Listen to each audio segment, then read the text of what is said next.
sudah belajar mendalam, dia sekolah di SMKI, kemudian juga sempat melanjutkan ke ISI.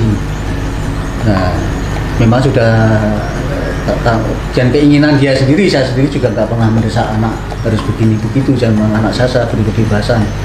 Dan alhamdulillahnya anak saya sendiri punya kerentek untuk mengikuti jejak bapaknya mengembangkan wayang. Maksudnya tetap sebagai dalam WKS nanti rencana? Ya kita nggak tahu, tapi yang terpenting kan dia belajar, ada kemauan. Dia ada kemauan dan dia sudah belajar atau sudah pentas di wayang klasik, wayang Jawa. Okay. Tapi misalnya pernah uji coba pentas ekspedisi wayang Wahyu, wayang WKS. Iya, wayang WKS. Oh belum, karena ini memang apa namanya, istilahnya bukan sombong ya, ini memang tidak mudah wayang ini. Iya, betul. Karena wayang ini alatnya sangat sederhana, tetapi yang tidak sederhana pikirannya.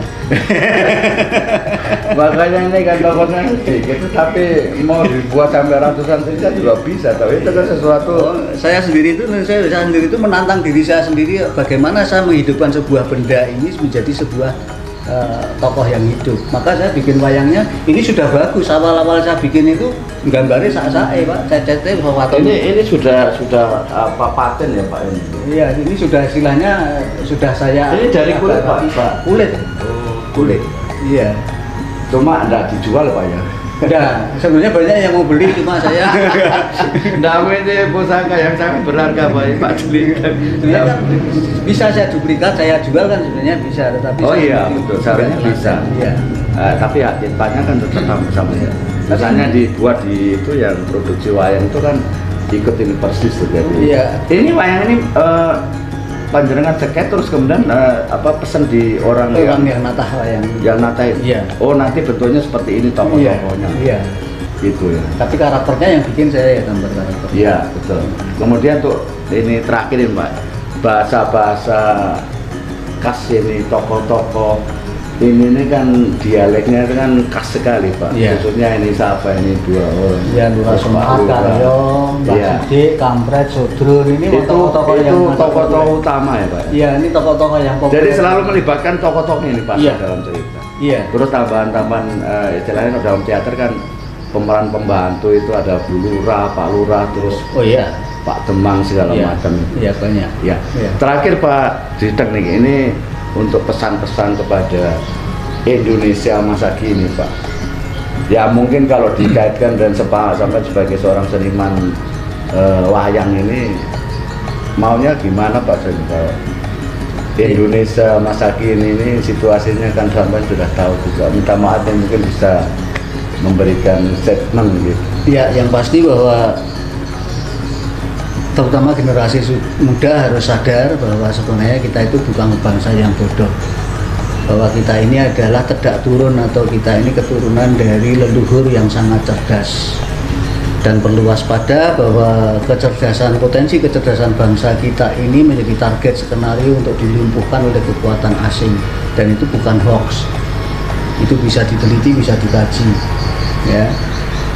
Bahkan sampai Julina mengatakan dalam konsep architect of deception ya kan, untuk menghancurkan sebuah bangsa itu adalah kaburkan sejarahnya, kemudian hancurkan bukti-bukti sejarahnya supaya tidak bisa dibuktikan lagi kebenarannya, dan katakan kepada generasi mudanya bahwa leluhur mereka itu bodoh dan primitif. Nah itulah desain skenario untuk melumpuhkan kecerdasan potensi bangsa Nusantara yang kemudian menjadi Indonesia, yang dulunya adalah termasuk salah satu peradaban paling kuno, salah satu ya, bukan satu-satunya, salah satu peradaban paling kuno di dunia adalah di Nusantara, dengan tingkat kecerdasan yang sangat tinggi, terbukti dengan adanya situs Gunung Padang, Borobudur dan lain-lain. Itu artinya bukan karya cipta bangsa bodoh, bukan karya bangsa yang besar. Bukan karya cipta bangsa yang primitif, tetapi bangsa yang cerdas, bangsa yang canggih. Dan itu tercipta sudah ribuan tahun yang lalu. Nah, maka dari itu saya berharap bangsa ini sadar dan kemudian menata diri, bangkit untuk melawan hegemoni dari potensi-potensi kekuatan yang hendak meruntuhkan Indonesia demi menguasai kekayaan alam Indonesia. Itu sedang terjadi. Dan kita berada di ambang gawat, maka kita semua bangsa Indonesia perlu sadar dan kemudian bangkit untuk bersatu, kemudian mengkonsolidasikan diri, kemudian untuk bangkit untuk sadar, berbenah diri, supaya kita bisa mencapai apa yang dimimpikan oleh Soekarno, bagaimana Indonesia menjadi mercusuar dunia. Dan kuncinya terutama generasi muda jangan takut untuk berkreasi, karena sebuah generasi itu tidak boleh dibebani oleh sejarah masa lalu. Setiap generasi punya hak untuk menorehkan sejarahnya sendiri ya. Nah itulah kira-kira kurang lebih itu yang penting, satu kesadaran ya, kita bangsa besar. Yang kedua, generasi muda harus berani, harus kritis, harus kreatif. Sip. Baik, terima kasih pemirsa sekalian. Sore hari ini saya sangat berbahagia sekali bisa bertemu dengan seorang seniman besar. Saya katakan sudah maestro Pak seharusnya. Mudah-mudahan diakui maestro. Masih biasa. belum maestro. Terima kasih matur nuwun Iya, Pak Dirjen. Sama salam sehat selalu untuk keluarga, hormat.